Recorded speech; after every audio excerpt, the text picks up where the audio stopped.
Well, Officer Darren Wilson's interview provided the first chance to see and hear him and hear his version of the killing.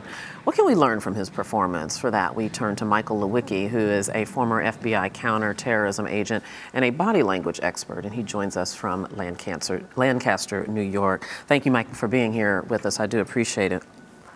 Glad to be with you. I'm assuming you've seen the interview that George Stephanopoulos did with Darren Wilson. Just give me your overall assessment of, I hate to call it a performance, but Darren Wilson's performance. Well, I had a chance to view it both with the sound on and with the sound off. With the sound off, what I saw was a very confident young man. With the sound on, I saw both confidence and commitment. And how does that strike you? I mean, in terms of, he's a relatively young man, 28 years old, I believe, somewhere thereabout. This was the first time he had discharged his weapon in the line of duty, and that discharge led to the loss of life. So how do you interpret that confidence? Well, I think he did what he was trained to do, and he said that numerous times throughout the interview. And I think, as far as being a former law enforcement official myself, I know that his words were very true.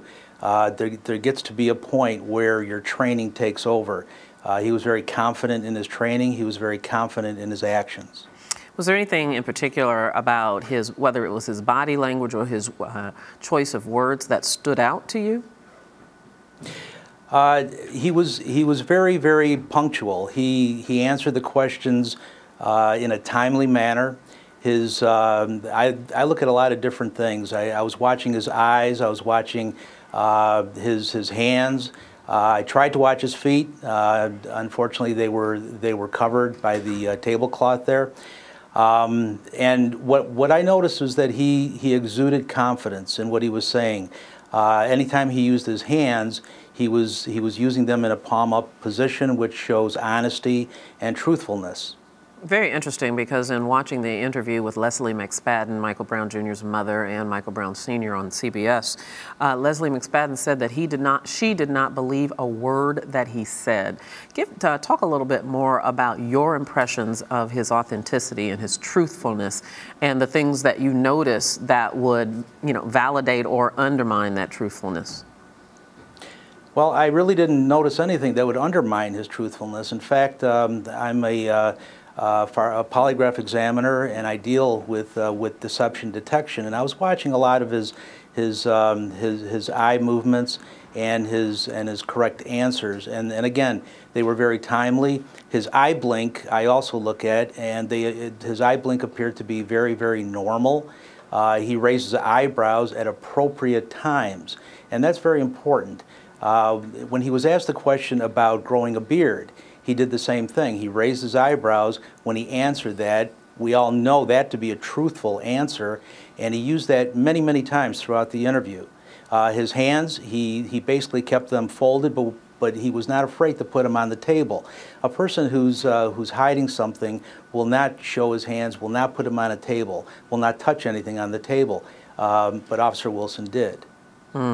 Very interesting. I actually didn't see him touch the table that much, although his hands were in his lap a lot. I understand that when you were speaking to our producer preparing for this segment, that you said that you found something interesting about his use of the word correct when responding to Stephanopoulos' questions. What do you make of that?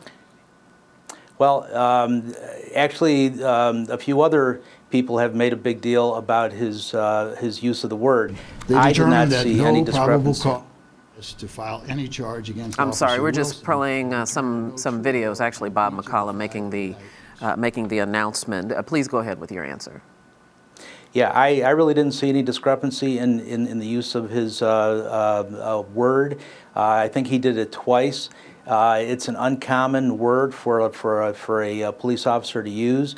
And many times we just stumble on certain words, and that particular word he stumbled on. But I didn't see any deception. I didn't see any attempt at hiding anything. Overall, I felt he was being truthful. One of the things that seemed to have created quite an emotional response from Michael Brown's mother was the fact that Darren Wilson said that he has a clear conscience about what happened.